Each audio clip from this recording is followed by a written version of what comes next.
주 예수여 은혜를 찬양하심으로 수요 예배 드리도록 하겠습니다.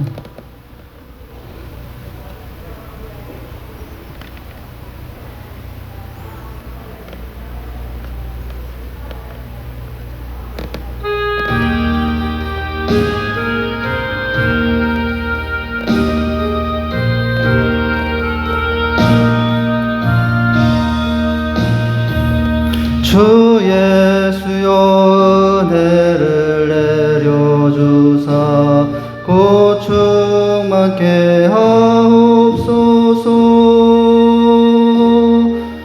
이 줄이고 목마른 나의 맘에 주 성령을 부소서.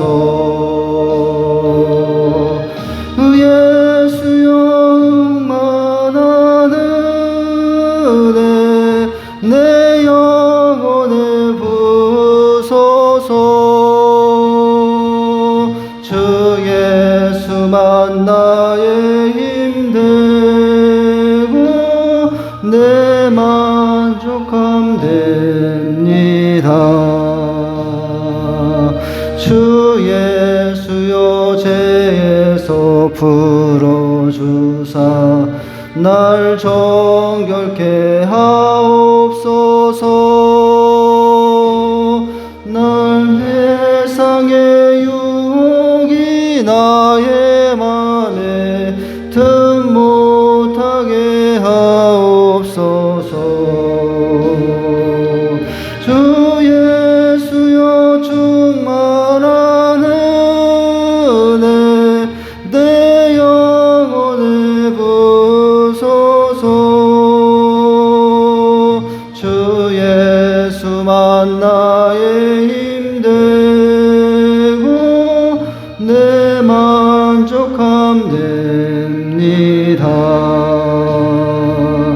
옛 야곱이 천사와 씨름하던 그 믿음을 주옵소서.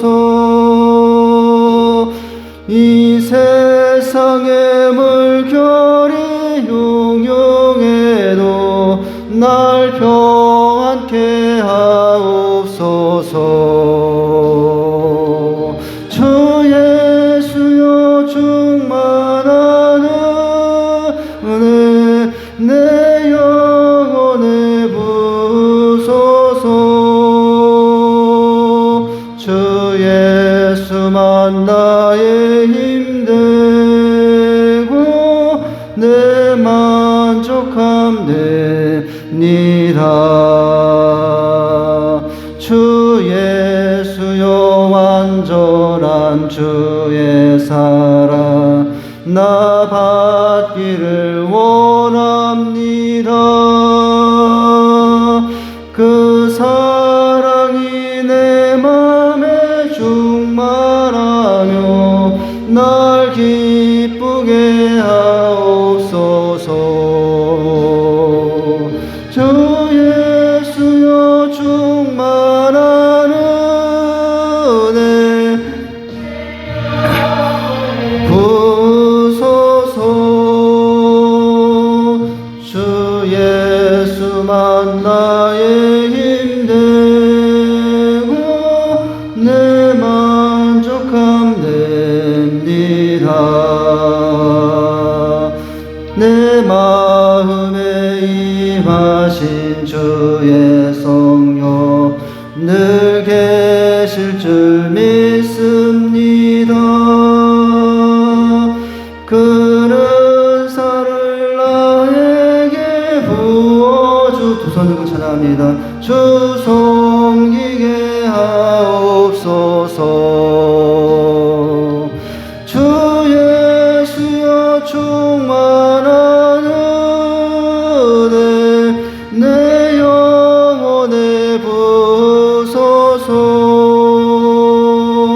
주 예수만 나의 힘 되고 내 만족함 됩니다. 아멘. 한번 따라서 하십니다. 그 풍성한 은혜는 교제로의 초대입니다. 예, 잘 따라 하시네요. 어려운데. 자, 우리 이번에는 힘차게 찬송하십니다.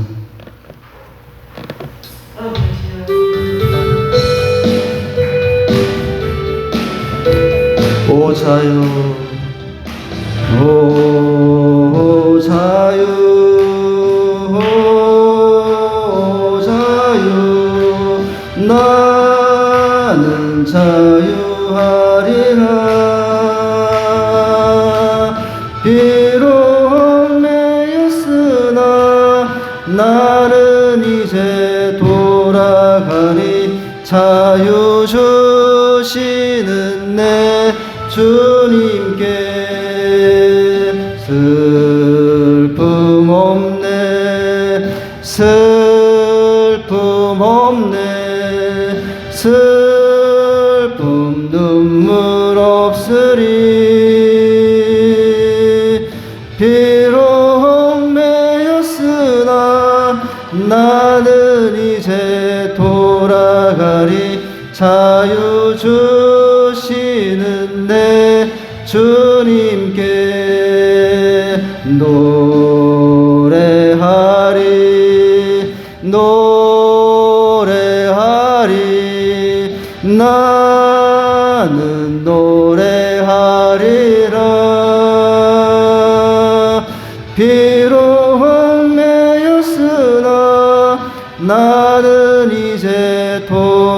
돌아가리 자유 주시는 내 주님께 기도하리 기도하리 나는 기도하리라 비록 매였으나 나는 이제 돌아가리 자유 주시는 내 주 오 자유 오 자유 오 자유 나는 자유하리라 비록 매였으나 나는 이제 돌아가리 자유 주시는 내 주님께 비록 매였으나 나는 이제 돌아가리 자유 주시는 내 주 비록 매였으나 나는 이제 돌아가리 자유 주시는 내 주님께 아멘. 이번에도 한번 따라서 하십니다. 그 풍성한 은혜는 만족 안의 초대입니다. 네, 이번에도 또 잘 따라하시네요. 자, 은혜가 풍성하신 하나님은 우리 찬양하시겠습니다.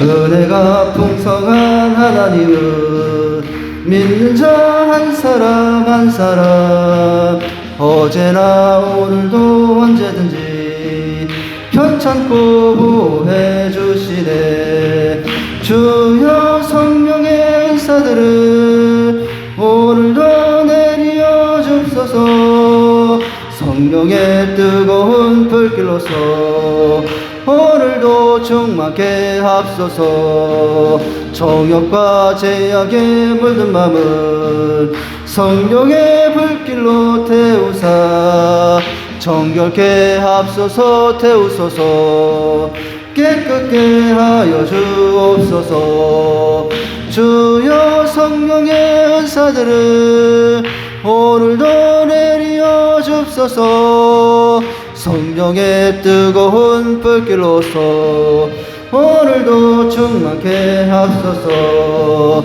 희생의 제물로 돌아가신 우리 주 예수님이시여 구속의 은혜를 내리시사 오늘도 구원해 주옵소서 주여 성령의 은사들을 오늘도 내려 주옵소서 성령의 뜨거운 불길로서 오늘도 충만케 합소서 주님의 기쁘신 은혜만은 세상에 널리 전하리라 하늘의 능력과 권세로서 오늘도 입혀주옵소서 주여 성령의 은사들을 오늘도 내려 주옵소서 성령의 뜨거운 불길로서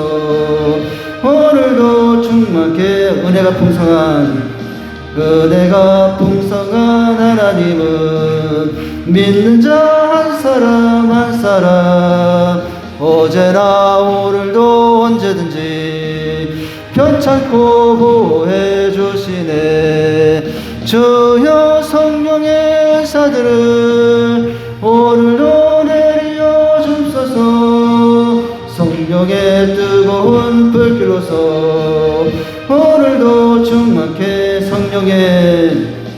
주여 성령의 은사들을 오늘도 내려 주옵소서 성령의 뜨거운 불길로서 오늘도 충만케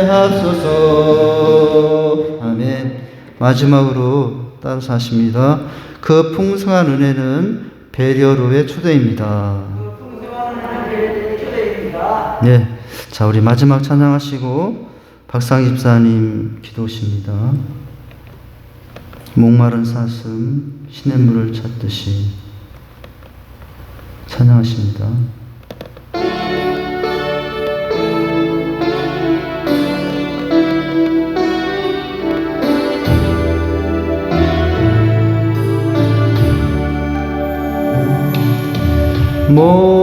목마름 사슴 시냇물을 찾아 헤매이듯이 내 영혼 주를 찾기에 갈급하나이다.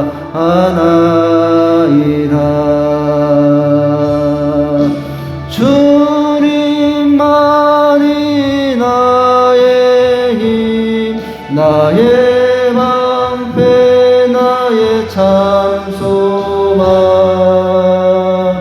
나의 몸 정성 다 바쳐서 주님 경배합니다.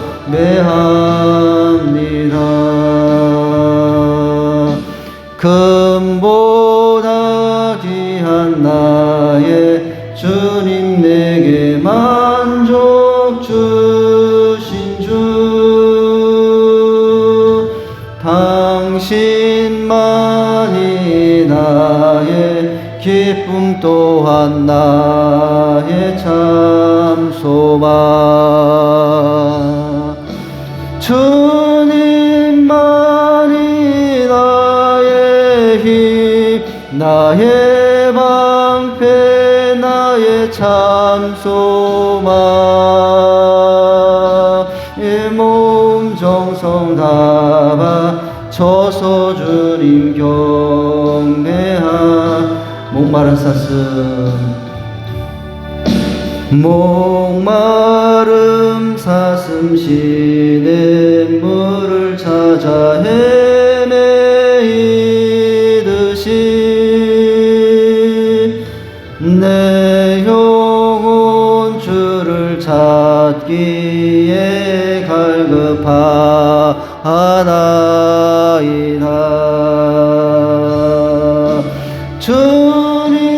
주님만이 나의 힘, 나의 방패, 나의 참 소망. 나의 몸 정성 다 바쳐서 주님 경배하. 금보다 귀한, 금보다 귀한 나의 주님, 내게 만족 주신 주.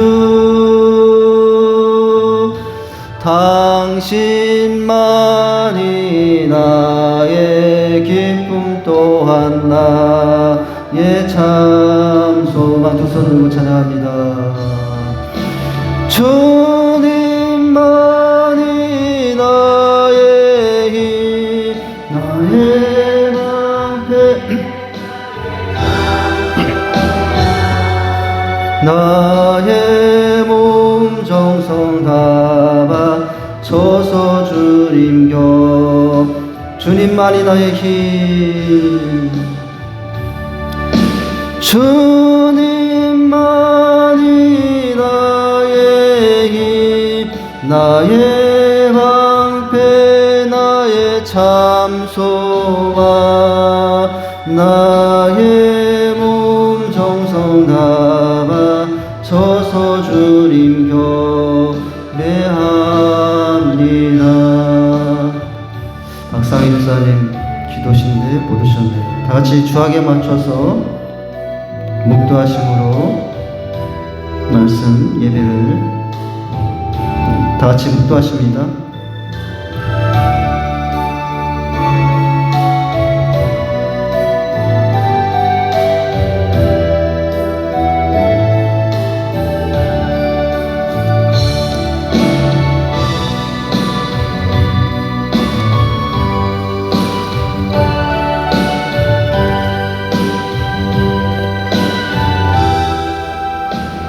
오직 사랑 안에서 참된 것을 하여 범사에 극에까지 자랄지라. 그는 머리니 곧 그리스도라. 아멘.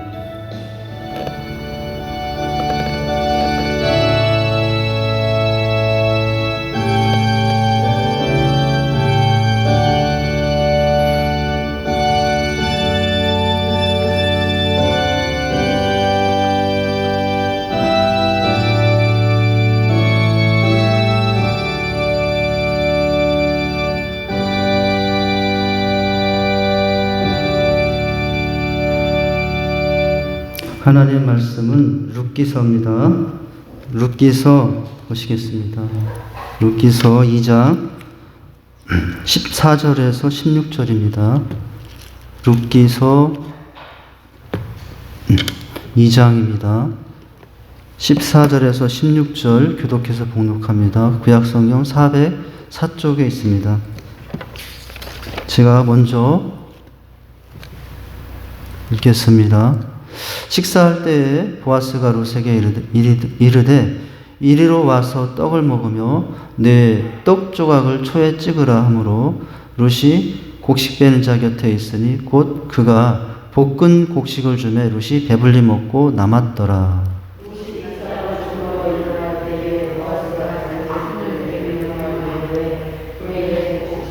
사이에서 죽게 하여 책망하지 말며. 다 같이 읽습니다. 또 그를 위하여 곡식 다발에서 조금씩 뽑아 버려서 그에게 죽게 하고 꾸짖지 말라 하니라. 오늘 말씀의 내용은 이제 3절인데 세 가지의 내용으로 보여져요. 보아스가 룻에게 베푸는 배려와 친절, 은혜, 이것이 보이고요. 그 다음에는 그 보아스가 베푼 친절에 대한 룻의 반응이 나오고, 또 세 번째는 그 후에 그치지 않은 보아스의 은혜가 또 어떻게 더 풍성하게 이어지고 있는가. 이게 오늘 14절, 15절, 16절에서 보여주는 내용입니다. 이제 식사에 초대하는 장면이거든요. 밭에 한참 일하는 중이었잖아요. 이제 보아스가 룻을 식탁에 초대해서 함께 음식을 먹게 해요. 14절에. 또 보아스는 룻이 시어머니를 공양할 충분한 이삭을 주울 수 있도록 단순히 어떻게 하다 떨어진 이삭이 아니라 단과 곡식 단 사이에서 주울 수 있도록 배려하죠. 15절, 16절. 이처럼 보아스는 아주 세심하게 드러나지 않게 보이지 않게 이 룻에게 은혜를 베풀고 있거든요. 그것도 아주 풍성한 은혜를. 근데 이 모습은 사실 누가 누구에게 베푸는 은혜를 베푸는 모습을 생각할 수 있냐면 하나님이 우리에게 베푸시는 은혜의 모습과 너무나 똑같아요. 룻이 은혜를 보아스로부터 받고 있는데 룻이 보여줬던 게 뭐죠? 또 보아스가 룻을 통해서 봤던 게 뭐죠? 자신이 살던 우상의 땅 모압을 떠나서 어머니 나오미의 하나님을 향한 믿음을 쫓고자 하나님을 믿고자 정들었던 고향을 땅을 떠나서 낯설고 불편한 어려운 생활이 기다리고 있는 이스라엘로 베들레헴 약속의 땅에 와서 이제 사실은 그것에 대한 하나님의 은혜 베품이에요. 보아스가 그 은혜를 베풀고 있지만 이것은 사실은 뒤에서 누가 베푸는 은혜였냐면 하나님이 보아스를 통해서 룻에게 베푸는 은혜였어요. 하나님이 있어야 할 곳에 와서 생활하는 이 룻에게 베푸는 이 은혜를 생각하면서 오늘 우리가 생각하게 되는 것은 하나님은 불편하고 힘들 곳이라도 그곳이 있어야 될 하나님이 정해주신 자리고 보내신 자리라면 그곳에 있을 때 하나님은 풍성한 은혜를 베푸시며 또 보이진 않을지라도 그것이 특별하게 어떻게 막 크게 보이진 않을지라도 그러나 나중에 깨닫고 나면 차고 넘치고 넘치는 은혜로 베푸신다는 거예요. 힘들고 낯선 이 믿음의 땅에 있을 때 하나님이 그런 은혜를 베푸시죠. 이 룻기 이 사사시대 배경으로 하고 있다고 하지 않았습니까? 다 자기의 소견대로만 행하던 그 시대. 그러나 그 시대에 이 룻이라는 여인 이스라엘 백성들도 아닌데 다 내 소견대로만. 그래서 불편하면 하나님 떠나고, 그래서 힘들면 믿음 버리고 뭐 그러던데, 그런 시대가잖아요. 그런데 어떻게 하고 있어요? 마치 연어 물고기가 역류를 휩쓸러 올라타듯이 한 마리의 연어가 갑자기 연어라는 노래가 생각이 나네요. 그 연어가 그렇게 거친 물살을 떠내려가지 않고 이스라엘 본향으로 거친 물살을 타고 올라가던 연어의 모습처럼 오늘 한 마리의 그 연어처럼 룻이 그런 모습을 지금 보여주죠. 이스라엘 곳에 있을 때 하나님이 어떤 일을 베푸시는가를 말씀을 통해서 보여주고 있어요. 여러분, 하나님 품이 조금 불편할 수 있을지도 모릅니다. 하나님 품에서의 삶이 그냥 이전의 세상 사람과는 달리 더 힘들어질 수도 있어요. 그러나 여러분, 내가 있어야 될 곳이 이제 이곳이다 하고 여러분 하나님이 있게 하신 하나님 품에서 사시기 바랍니다. 이처럼 하나님의 성도들에게는 이런 일을 베푸니 룻에게 베푸고 있죠. 여러분, 그것에 있을 때 베푼 은혜를 이사야는 이렇게 말했어요. 만군의 여호와께서 이 산에서 만민을 위하여 기름진 것과 오래 저장했던 포도주로 연회를 베푸시리니 곧 골수가 가득한 기름진 것과 오래 저장했던 맑은 포도주로 마시게 하실 것이라고. 힘들고 어려운 것이지만 거기에 기름진 것이 있고 거기에 맑은 포도주가 있다는 거예요. 저 세상 밖에 있는 것이 아니라 하나님 앞에 있어야 될 그 자리에 거기에 있다고 말씀하시죠. 나는 하나님께서 정하신 곳에 지금 얼마나 어느 정도나 있는 것입니까? 혹시 경계선에 가 있는 것은 아닙니까? 이쪽으로 갈까 저쪽으로 갈까? 트로트가 생각이 나네. 영동으로 갈까요? 무슨 어떻게 부르죠? 다들 모르시나 봐. 다 경건해가지고. 왜 그런 노래 있잖아요. 영동으로 갈까요? 아닌가? 몰라요? 저도 몰라요. 뭐 그런 경계선에 가 있는 거 아닙니까? 혹시나 경계선 넘어서 저기 멀리 가 있는 거 아닙니까? 여러분, 그렇다면은 주저없이 하나님 안에 있어야 될 그곳에 룻처럼 있기를 바랍니다. 룻처럼. 주변에 많은 룻이요, 비록 두려움도 많았어요. 주변에 따가운 시선과 조롱에 대한 두려움도 있었어요.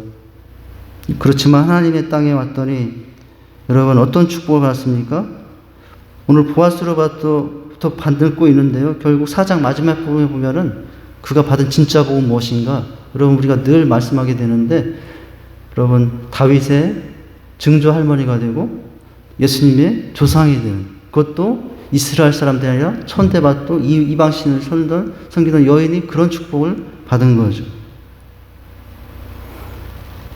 그것이 이제, 그러니까 이 보아스에게 룻에게 베푸는 것도 사실은 누구에게 베푸는 은혜였냐면 하나님께서 룻에게 베푸는 은혜였어요.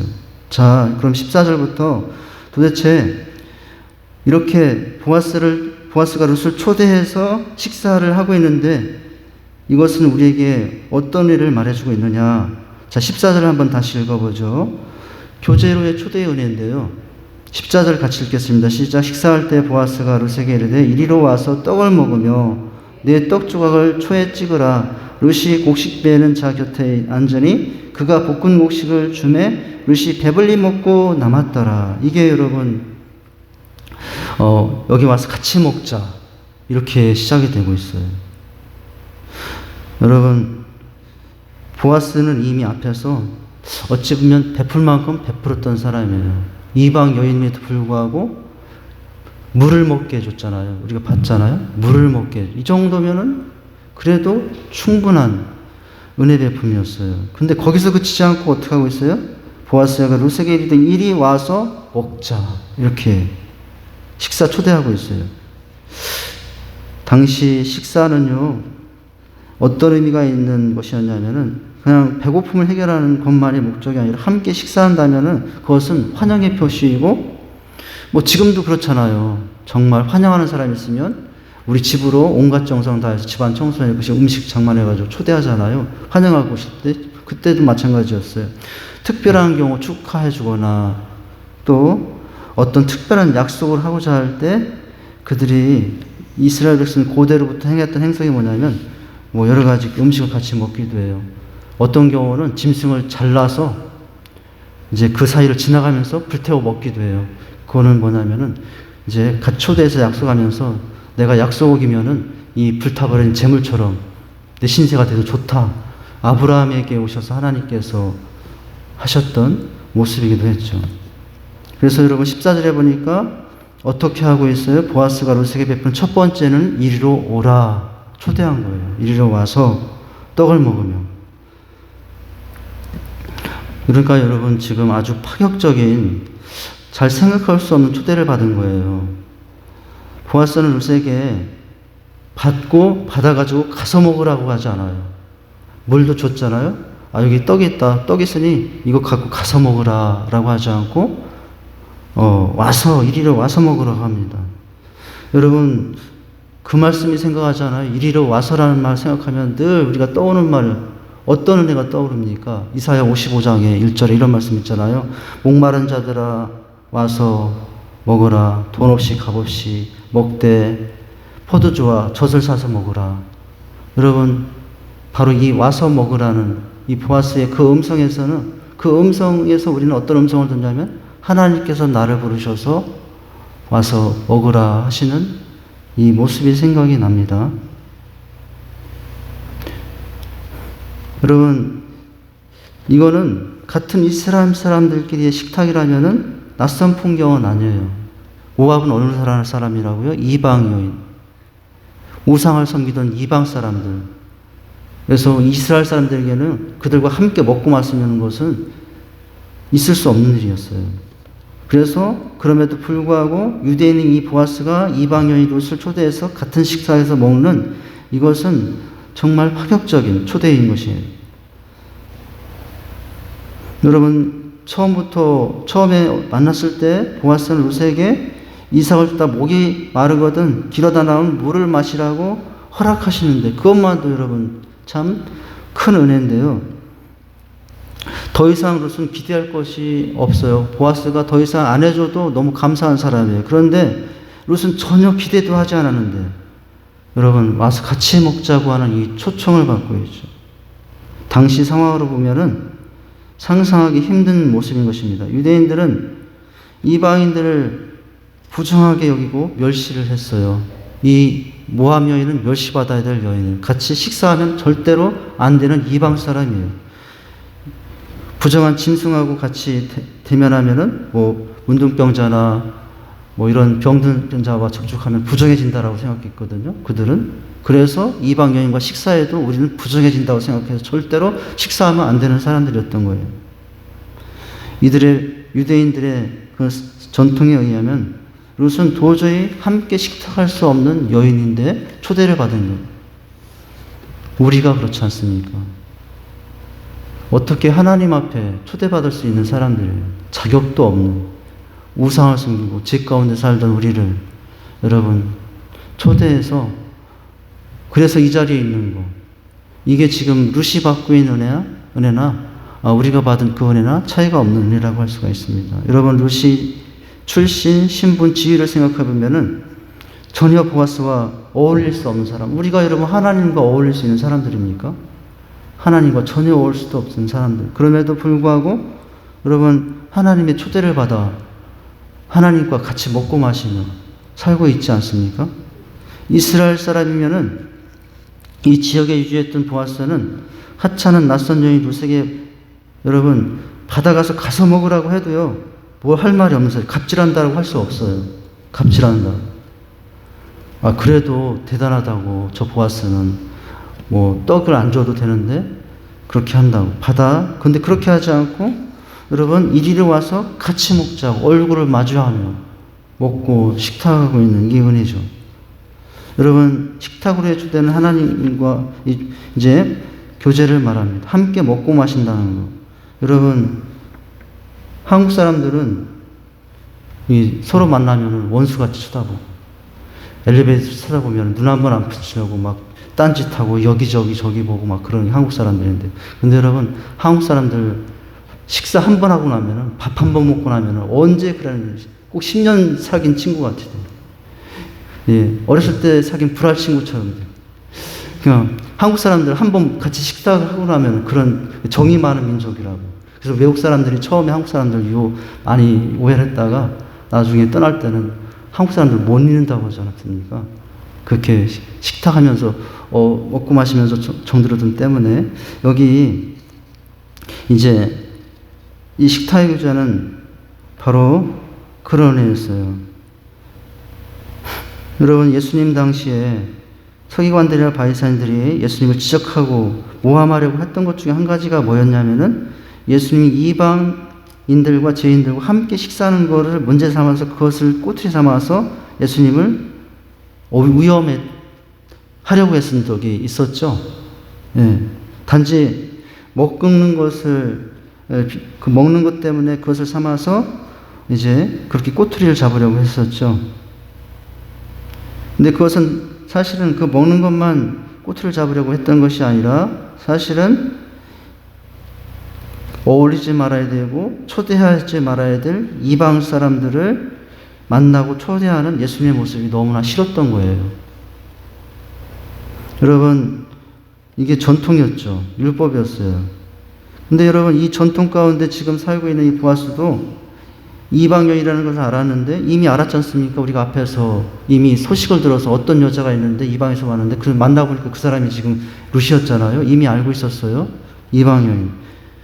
그러니까 자신들의 어떤 주변의 풍습과 전통에 의하면 식사 한번 만든다면 다음날 신문에 크게 대문짝만하게 긴급 뉴스가 나올 정도로 그 동네에 그런 뉴스가 나올 정도의 장면이거든요. 상당히 부담이 됐을 겁니다. 그러나 보아스는 룻을 배척하려지 않고 그걸 다 뛰어넘어서 초대하고 식사하고 있습니다. 여러분, 신녀와 같이 취급할 수 있는 이방 여인인데 초대고요. 은혜를 베풀고 사랑을 베풀고 있잖아요. 우리를 그렇게 하신 거예요, 하나님이. 하나님이 이 땅에 따끈하진 인생들임에도 불구하고 전혀 어울릴 수 없고 전혀 가까이 할 수 없는 인생들임에도 불구하고 예수님이 십자가를 통해서 모든 길을 열으시고 우리 초대해서 늘 먹고 마시고 그렇게 해주시고 있는 것이 지금 받고 지금 누리고 있는 우리들의 모습인 것입니다. 여러분, 유대인들은 이방인, 룻을 비롯해서 부정하다고 여기고 멸시천대하고 함께하지 않았어요. 절대 함께하지 않았어요. 그런데도 불구하고 보아스는 이방 여인인 것을 몰라서도 아니고 이미 알고 있는데도 식사를 통해서 상상할 수 없는 대접을 하고 있죠. 우리가 그런 거예요. 우리가 하나님으로 받은 초대, 먹고 마신 그 은혜가 상상할 수도 없는, 생각할 수도 없는 그런 은혜였어요. 근데 그것을 우리가 지금 받고 드리고 있는 것입니다. 룻이 보아스와 함께 식사한다는 것은 감히 생각할 수도 없는 일이었던 것입니다. 그럼에도 불구하고 보아스가 룻을 초청하여 함께 식사를 나눈다는 것은 참으로 너무 파격적인 것이죠. 보잘것없는 이름 없는 한 여인인데도 여러분, 자기 이 좋은 자리를 초청해서 교제하고 있는 이 보아스의 은혜가 보이고 있어요. 우리에게 베푸신 하나님의 은혜와 같다라고 하는 것입니다. 여러분, 베들레헴의 유력자인 보아스, 그러나 그것과 다르게 이방 땅의 천하디 천한 시녀와 같은 모압 여인의 이런 신분의 차이를 넘어서 은혜를 베풀고 있죠. 이것이 하나님께서 베푸신 은혜와 똑같은 것이거든요. 이것은 마치 예수님께서 세리와 죄인까지 가까이 하시고 함께 교제하셨던 주님의 모습과 똑같은 거. 이 보아스의 모습에서 우리는 그 모습을 동일하게 생각해 볼 수 있습니다. 하나님께서 누구를 초대하셨다고요? 우리를 식탁의 교제의 자리로, 말씀의 풍성한 영의 양식의 자리로 찬양하며 예배하며 또 성령의 은혜 안에서 기름 부으심 안에서 주신 그렇게 해서 마련해 주신 풍성한 영의 양식의 초대로 하셔서 오늘 이 자리도 여러분 영의 양식의 자리에 초대받아서 지금 초대한 자리 아닙니까? 제가 초대한 거 아니에요. 이 자리는 저도 마찬가지고 하나님께서 초대해서 교제하고자 부르셔서 오늘 이 자리에 우리가 있는 것이고, 그래서 그 하나님 앞에 지금 예배하고 있는 것이죠. 여러분, 마치 세리와 죄인까지도 허물없이 가까이 다가오셔서 식탁에 교제를 했던 그 모습은 세리와 죄인 이상의 죄인인 우리를 용납하시고 받아주신 그 은혜와 별반 차이가 없는 것입니다. 여러분, 우리 모습을 한번 생각해 보세요. 우리가 룻이에요. 저 이방 출신 시녀와 같은, 룻과 같은 위치에 있는 사람들입니다. 우리는 우리가 지은 죄로 인하여 천벌, 만벌, 영벌, 여러분 영벌을 받아도 아무 할 말이 없는 사람들. 그러나 주님의 은혜와 사랑으로 지금은 하나님의 자녀가 되어 여러분 주님이 베푸신 식탁의 교제 앞에 늘 여러분 예배 때마다 풍성한 주님이 마르신 은혜를 맛보며 그 은혜 속에서 여러분 우리가 회복되고 또 힘을 얻고 우위를 얻고 맛을 회복하고 기쁨을 회복하고 힘을 회복하고 여러분 그렇게 살고 있는 거 아닙니까? 여러분 오늘 바로 이것이 보아스가 룻에게 베풀었던 이 은혜는 하나님이 우리에게 베푸신 은혜와 같다라고 하는 것입니다. 여러분 얼마나 귀한 사람들이 되었습니까? 하나님의 자녀들이 되었잖아요. 하나님의 아들, 딸들이 있어요. 오직 하나님의 아들은 유일하게 예수님 한 번이었는데 예수님이 십자가 지심으로 말미암아 하나님의 아들은 하나님 아들을 많이 두시게 되었어요. 딸들을 많이 두시게 되었어요. 그들 중에 누가 있습니까? 내가 들어가 있는 것이죠. 주님은 이러한 은혜를 받은 우리가 여러분 그래서 이제는 다른 데 가서 먹고 마시기를 원하지 않습니다. 오직 우리가 먹고 마실 수 있는 정말 내 건강, 내 영적인 건강을 주고 내 신앙의 건강을 줄 수 있는 우리가 먹고 마실 수 있는 것은 세상 다른 곳에 있는 걸 먹고 마시는 게 아니에요.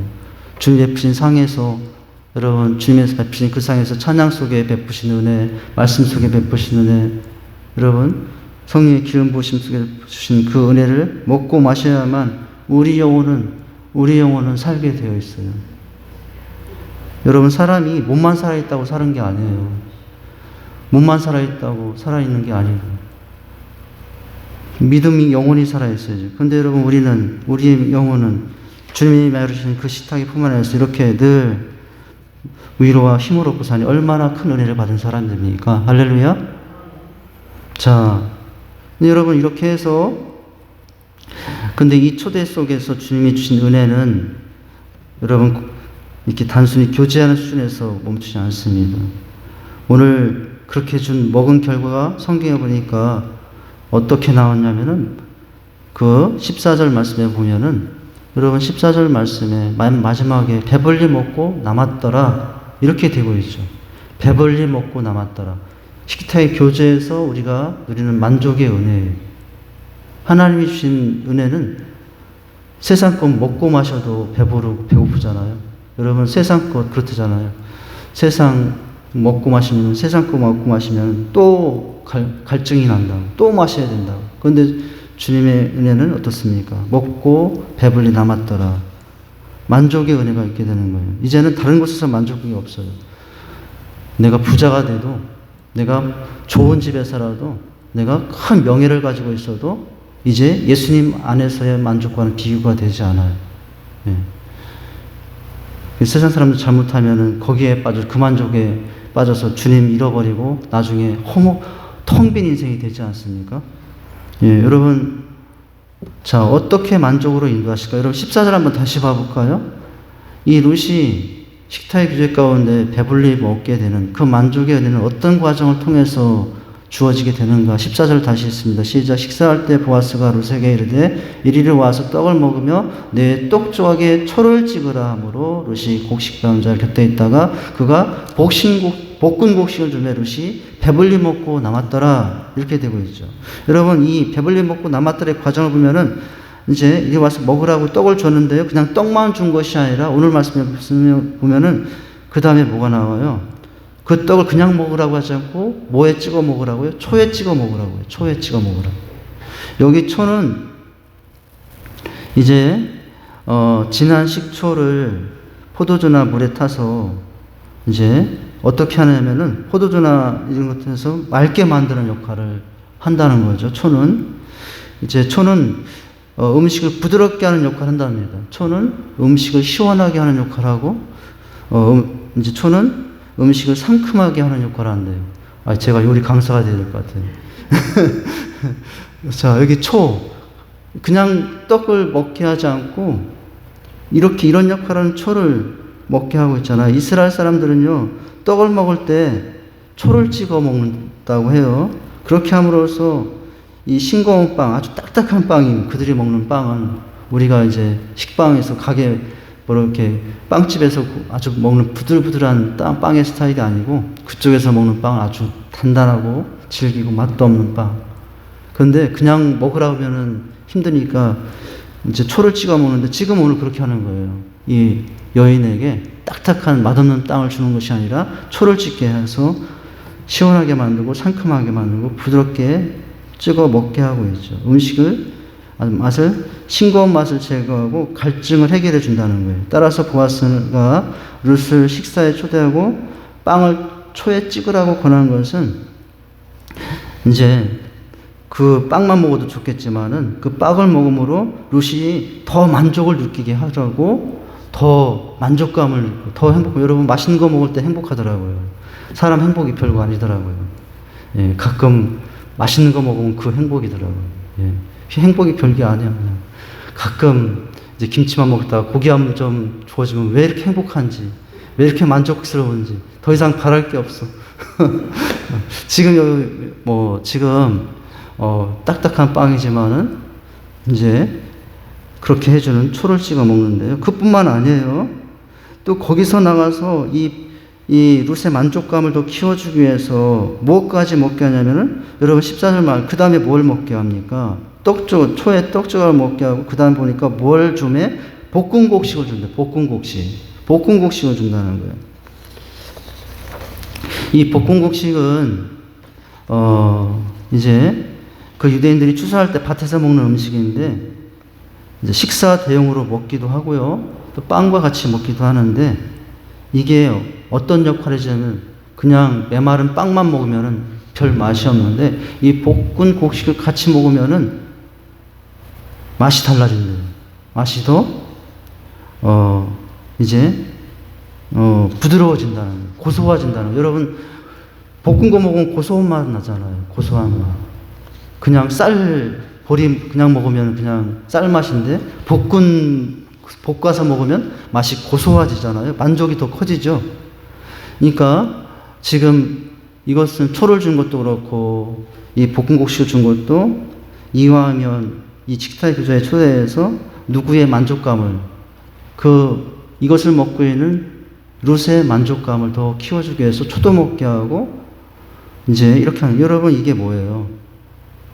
초대한 후에 우리에게 주신 은혜가 그냥 초대한 것에 멈추지 않고 더 만족한 그런 만족한 은혜를 누리고 또 살아갈 수 하도록 하신 하나님의 은혜와 똑같은 원리라는 거예요. 그래서 여러분 딱딱한 말씀이지만 그 말씀에 초를 줘서 또 그 말씀에 볶음국식을 주고 뭐 그런 거 비유를 한다면 이제 그렇게 해서 더 하나님 안에서의 만족감 속에 살게 하는. 이제는 우리는 그래요. 여러분 더 이상 다른 곳에서 만족을 찾으려고 하지만은 여러분 거기서 만족을 누릴 수 없어요. 술이 만족할 줄가. 술 먹으면 그 다음날 이런 머리만 더 아프고 차라리 안 먹을 걸. 먹을 땐 너무 좋은데 이제 세상이 주는 거 그렇죠. 예, 세상이 주는 만족은 한마디로 말하면 뒤끝이 있어요. 뒤끝이 있어. 세상이 주는 만족은 끝이 안 좋아요. 그러나 하나님 주신 만족은 뒤끝이 없어요. 더 좋아져요. 여러분 지금 룻이 교제를 초대해서 또 만족을 초대로 나가서 이런 수준 가운데 하나님의 은혜를 누리고 있는 것이죠. 그거 보니까 여러분 그렇게 해서 먹은 게 배불리 먹고 남았더라 라고 하고 있지 않습니까? 여러분 그 당시에 좀 가난한 시대에 있어서 배불리 먹고 남는다는 것은 평범한 시니어 하녀들은 생각할 수 없는 삶이었어요. 지금 여러분 이 룻이 몇천 년 전 이야기지 않습니까?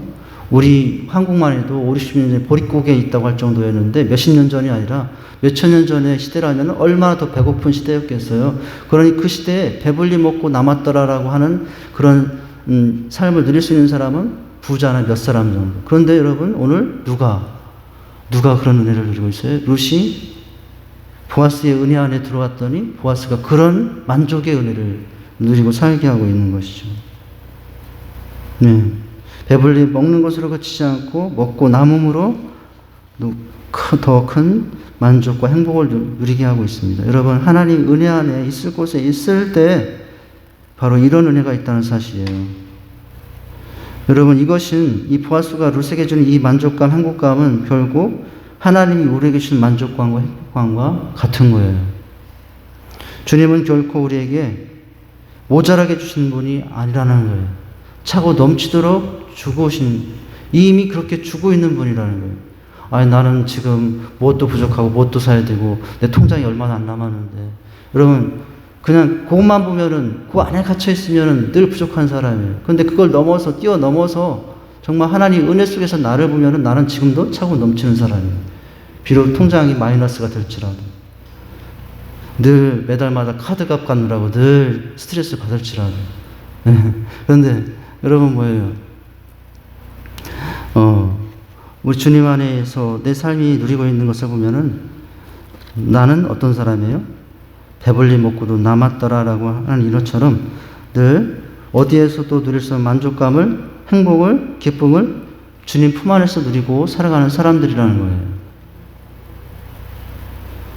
여러분, 여기 배불리 먹고 남았더라. 꼭 무슨 장면이 생각합니까? 오병이요.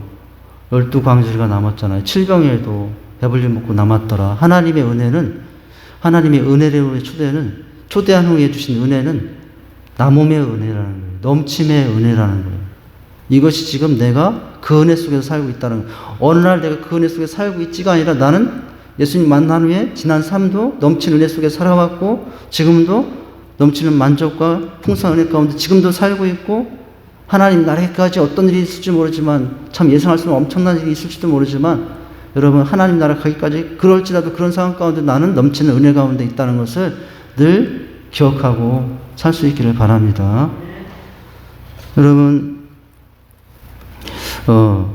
바로 하나님이 주시는 그 날개 아래에 있을 때 품에 안에 있을 때 있을 곳에 있을 때 주신 하나님의 은혜가 이와 같다는 거예요.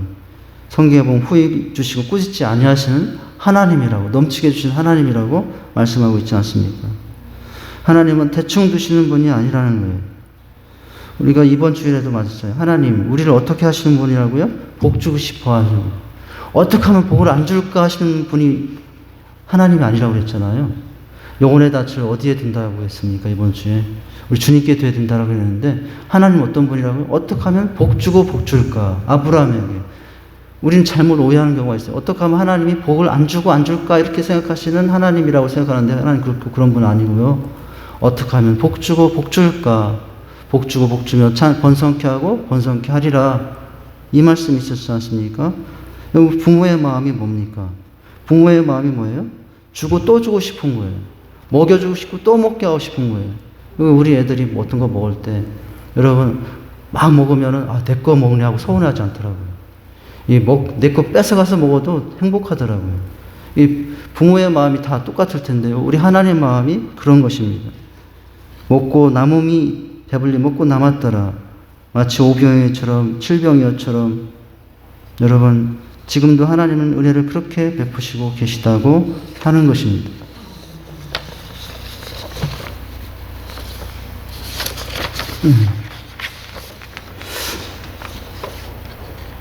자, 여러분, 근데 주님의 은혜는요, 15절로 가볼까요? 어떻게 더 자세하게 하나님이 베푸신 은혜가 우리를 만족해 하시는 그 은혜가 어떤 한순간에만 그치지 않고 어떻게 더 깊은 배려와 또 보살핌 속에서 우리를 이끌어 주시는가가 15, 16절에 나오거든요. 자, 15, 16절 한번 다시 읽어보죠. 읽어보니 식사를 끝나고 나서도 식탁의 교제가 끝나고 만족감을 주고 나서도 헤어지는 가운데서도 주님 이 보아스가 베푸는 이 은혜는 우리에게 베푸시는 하나님의 은혜와 별반 다를 게 없는데요. 자, 15절 16절을 같이 읽어보겠습니다. 시작.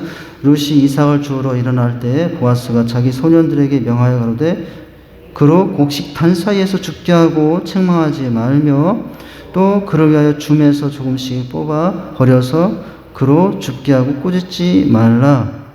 예.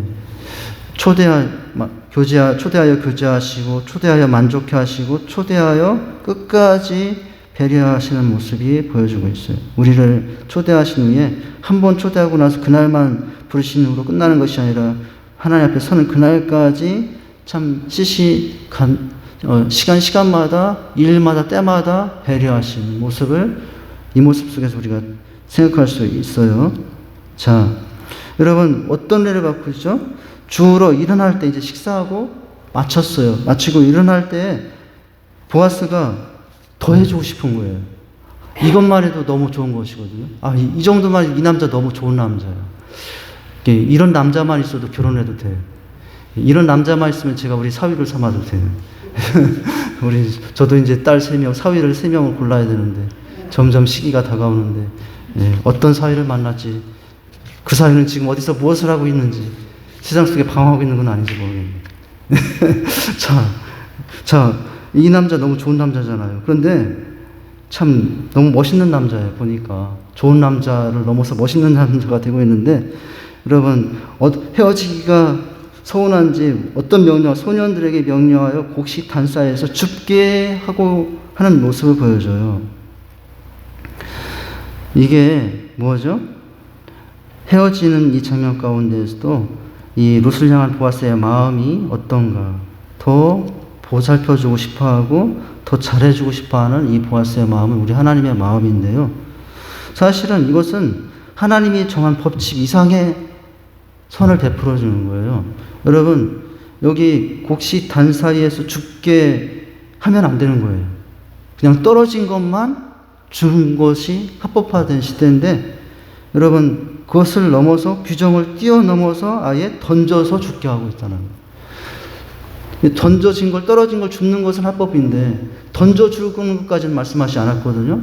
그런데 이제 하인들에게 던져주라고. 근데 원래 던져주라고. 눈치채지 못하게 던져주라고. 우리 하나님이 은혜를 베푸신 것 똑같아요. 은혜를 던져주는데 내가 눈치채지 못하게 우리 은혜를 던져주고 지금 이 표현의 단어로 말한다면 이제 그렇게 표현한 것일 뿐이고요. 자, 이게 특별한 보아스의 배려이고 또 하나님을 만나고 살아가는 우리 생활 속에 주어진 하나님의 특별한 배려인 거예요. 예배 마치고 끝나고 헤어지기 그러니까 하나님께서 우리 누구 너무 안 됐는데 예배 끝나고 가는 그 길에 그 후의 삶에 이것도 던져놔야지 그 가는 길에 무슨 며칠 날은 이것도 던져놔야지 그러고 그거 죽게 하고 생각하면 이제 그렇게 생각할 수 있는 것이고요. 그러니까 여러분 지금 인심을 쓰면서 내가 베푼다는 것처럼 하지 않으려고 뭘 하고 있어요? 곡식 단에서 죽게 하고 여러분 이렇게 하지 않고 그냥 보따리채 주워가지고 집어가지고 줄 수 있었잖아요. 근데 똑같은 보따리를 주고 있지만은 보따리를 가득 채워서 넣어줌으로 보아스고 주고 있다라는 것을 그런 걸 알잖아요. 그러니까 똑같은 양을 한 푸대를 주게 되지만 나중에 보면은 한 가마니를 주게 되거든요. 나중에 이렇게. 근데 한 가마니를 안 됐네 잠깐 기다려서 내 한 가마니 죽게 하고서 주었다면은 여러분 보아스 입장 난처할 수도 있고 룻의 입장이 난처할 수도 있잖아요. 그래서 선을 베푸는데도 너무 자기 감상하지 않도록 안 준 것처럼 하기 위해서 여러분 한 보따리 한 가마니 양을 몰래 떨어뜨려 놓은 거예요. 그래서 주워가게 한 거예요. 이게 하나님께서 우리에게 베푸시는 은혜의 모습일 수 있는 것입니다. 너무 자상하죠? 하나님이 그러하신 분. 우리 하나님만큼 자상하신 분 있을까요? 하나님만큼 자상한 분 없어요. 하나님만큼 속 깊은 분 없어요. 하나님과만큼 마음 넓은 분은 없어요. 가끔 우리는 왜 나를 이렇게 둡니까? 하나님 왜 속일 것뿐이 안 됩니까? 우리는 막 원망 불평하지만 그것은 내가 하나님을 제대로 알지 못해서 원망과 불평 속에서 나온 하나님의 오해일 뿐이지, 우리 하나님은 정말 좋으신 분, 정말 마음이 누구보다도 깊으시고 정말 누구보다도 사려 깊으시고 그런 분인 거예요. 이 보아스의 모습에서 그것을 우리가 알 수 있는 거예요. 여러분, 초대를 받고 만족을 느끼고 나서도요, 불편한 초대 자리가 얼마나 많은지 모릅니다. 세상 잔치집에 갔다가 세상 초대받았다가 나중에 거기서 너무 고마워하고 배불리 먹고 나오다가 괜히 못 올 때 왔네, 나중에 돌아갈 때 실망하는 초대들이 얼마나 많은지 모릅니다. 예. 초대해놓고 그렇게 배불리 먹고 나서 특별한 걸 요구하면, 내가 잘 하지 못할 수 있는 거, 그거 요구하면은 그 초대가 너무나 쓴 초대가 되고 말아요. 근데 하나님의 초대는 그렇지 않죠. 그러면서도 오늘 뭐라고 합니까? 그러면서도 그렇게 죽는 일이 있더라도 죽게 하고 조금씩 뽑아 버려서, 여러분 16절에 보니까 곡식 다발에서 조금씩 뽑아 버려서 죽게 하잖아요. 한 가마니 채 주지 않고 뽑아 버려서 죽게 하는데, 주술지라도 어떻게 하라고요? 그에게 죽게 하고 꾸짖지 말라라고까지 하면서 이렇게 깊은 배를 하고 있어요. 꾸짖을 수 있거든요. 그런데 그렇게 하지 않습니다. 여러분, 바로 이삭을 줍는 룻의 마음과 그 형편과 그까지 세세히 배려하면서 자기 감듣지 않도록 떨어져 죽게 하되, 마치 그냥 떨어진 것을 줍는 것처럼 이렇게 베푸는 보아스의 모습은, 하나님이 알게 모르게 우리 삶 속에 오셔서 이렇게도 일해 주시고 저렇게도 일해 주시는, 이 사람을 통해서 일하는 것 같고 저 사람을 통해서 일해 준 것 같지만 사실은 알고 보니까 모르게 하나님이 다 일하시고 움직여서 일하신 것들이었거든요. 바로 그런 은혜를 룻이 누리고 있더니, 그런 은혜를 지금 근데 룻만 누리고 있는 것이 아니라 이 초대의 은혜, 만족의 은혜, 또 이 배려의 은혜를 오늘 누구도 누리고 살아가고 있다고요? 나도 누리고 살아가고 있다. 누구에게? 그런데 하나님이 있어야 될, 그 있어야 될 약속의 땅에 있는 백성들에게, 힘들고 어려워도 그 자리를 지키는 자들에게 바로 이런 은혜가 주어지고 있다는 것을 여러분 늘 기억할 수 있기를 바랍니다. 다윗은 이런 고백을 했잖아요. 여호와는 나의 목자신, 내가 부족함이 없으리로다. 그가 나를 푸른 초장에 누우시며 실마하는 목가로 인도하시는도다. 나의 평생의 선하심과 인자하심이 정녕 나를 따르니 내가 여호와 집에 영원히 거하리로다. 다른 집에 갈 생각하지 마시고 하나님 집, 하나님 품, 하나님의 터에서 여러분 살아갈 때 이렇게 이제 은혜를 누리게 된다는 거예요. 그래서 교제해 주시고 만족해 주시고 또 끝까지 돌보신 이 은혜를 주님 품 안에서 하나님의 안에서 누리고 살아갈 수 있는 저와 여러분 될 수 있기를 주님의 이름으로 축원드립니다. 기도하겠습니다. 하나님 아버지, 오늘 보아스가 룻에게 베풀던 은혜는 바로 우리 하나님 또 주님께서 우리에게 베푸셨고 계신 은혜입니다. 그 모습을 통해서 하나님이 우리에게 베푸신 은혜를 살펴볼 수 있었습니다. 하나님 품에 있다는 것, 잠시 불편할 수 있고 또 그 하나님 품에 있는 그것 때문에 더 힘들어질 수 있을지라도 그 하나님의 은혜, 하나님 안에 거함으로 주님이 주시고자 하는 이런 은혜를 또 이런 초대를 받고 살아갈 수 있는 저희의 삶이 되게 주시옵소서. 예수님 이름으로 기도합니다. 아멘. 한번 따라서 하십니다. 하나님이 하십니다. 기도하면 더 잘 됩니다. 마지막 찬양, 오늘 집을 나서기 전 찬양하시고 주기도문으로 예배를 펴하도록 하겠습니다.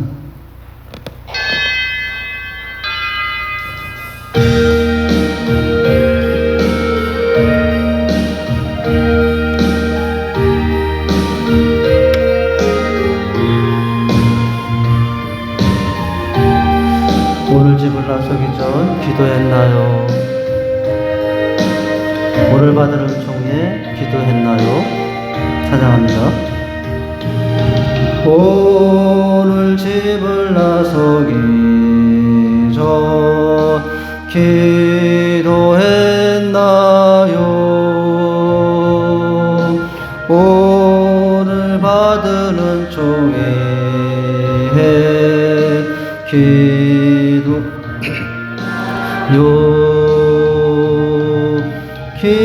기도는 우리의 한시 주로 인도하리. 앞이 캄캄할 때 기도 잊지 마세요. 마음에 불이 가득할 때 기도했나요? 나의 앞길 막는 친구 용서했나요? 기도는 우리의 한시 빛으로 인도하리. 앞이 캄캄할 때 기도 잊지 마. 두 손 들고 찬양합니다. 나의 일생 다가도록, 나의 일생 다가도록 기도하리라.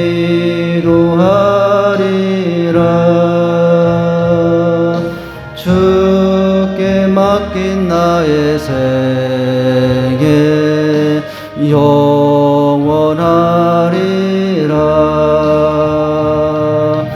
기도는 우리의 한시 빛으로 인도하리. 앞이 캄캄할 때 기도 잊지 마세요. 하늘에 계신 우리 아버지여, 이름이 거룩히 여김을 받으시오며 나라에 임하옵시며 뜻이 하늘에서 이룬 것 같이 땅에서 이루어지리라. 오늘날 우리에게 일용할 양식을 주옵시고 우리가 우리에게 죄 지은 자를 사하여 준 것 같이 우리 죄를 사하여 주옵시고 우리를 시험에 들게 하지 마옵시고 다만 악에서 구하옵소서. 대개 나라와 권세와 영광이 아버지께 영원히 있사옵나이다. 아멘.